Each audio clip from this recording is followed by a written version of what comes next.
Drama serial گھاٹا کی next episode میں دکھایا جائے گا کہ نواب کو تو اپنے کیے پر بہت پچھتاوا ہے اور اسے سبق بھی مل چکا ہے، اسی لیے ہر کسی سے معافیاں مانگتی رہتی ہے اور اسے احساس گناہ بھی ہر وقت ستاتا رہتا ہے۔ لیکن ثنا کو ابھی تک بھی سبق نہیں ملا اور اس کے دل میں رانیہ کی نفرت ابھی بھی موجود ہے اور وہ اپنی نانی سے کہتی ہے کہ آپ اماں کو سمجھائیں، سب کے سامنے اس طرح سے معافیاں نہ مانگا کریں، اور اگر رانیہ سے ہی جان چھڑانی تھی تو مجھے بتاتے، میرے پاس بہت سارے طریقے تھے، ہم مل کے کوئی راستہ نکال سکتے تھے، لیکن نہیں، آپ نے تو مجھ پر بھروسہ ہی نہیں کیا، مجھے کچھ سمجھا ہی نہیں۔ تو نانی کہتی ہیں کہ تم سے کیا بات کرتے، تم تو اپنے ماتم میں لگی ہوئی تھی، جو تمہاری ڈائیورس ہوئی تھی حمزہ سے، تم تو اسی کی وجہ سے اتنی پریشان تھی۔ اب حمزہ کی ماں بھی جب سے رانیہ کے گھر سے گئی ہے اور نواب کی حالت دیکھ چکی ہے، جو وہ سب سے معافیاں مانگ مانگ کر یہ کہہ رہی ہے کہ میں نے خود اپنے بیٹے کو مارا ہے،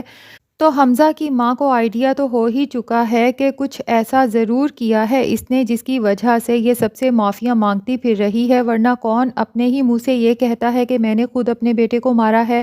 بہرحال یہ سب دیکھنے کے بعد جب وہ گھر جاتی ہے تو حمزہ اور اپنے شوہر سے کہتی ہے کہ پہلے تو مجھے ثنا کی ڈائیورس کا دکھ ہوتا تھا کہ بیچاری معصوم بچی کو بلا وجہ حمزہ نے طلاق دے دی، لیکن اب جو کچھ میں اپنی آنکھوں سے دیکھ کر آئی ہوں نا، مجھے لگتا ہے کہ حمزہ نے بالکل ٹھیک کیا ہے۔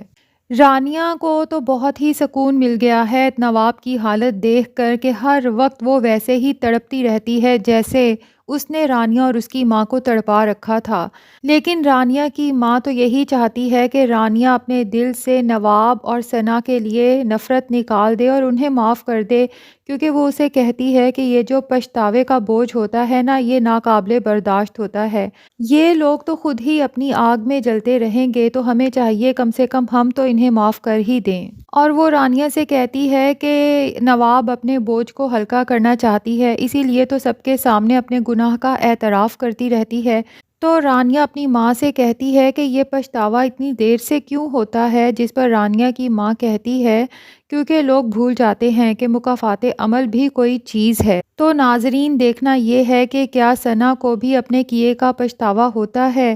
اور ہم سب کو انتظار ہے کہ ثنا اور حمزہ کب اپنی ہیپی لائف سٹارٹ کریں گے۔ اگر آپ اس ڈرامہ سے اپڈیٹڈ رہنا چاہتے ہیں تو جلدی سے ہمارے چینل کو سبسکرائب کر لیں۔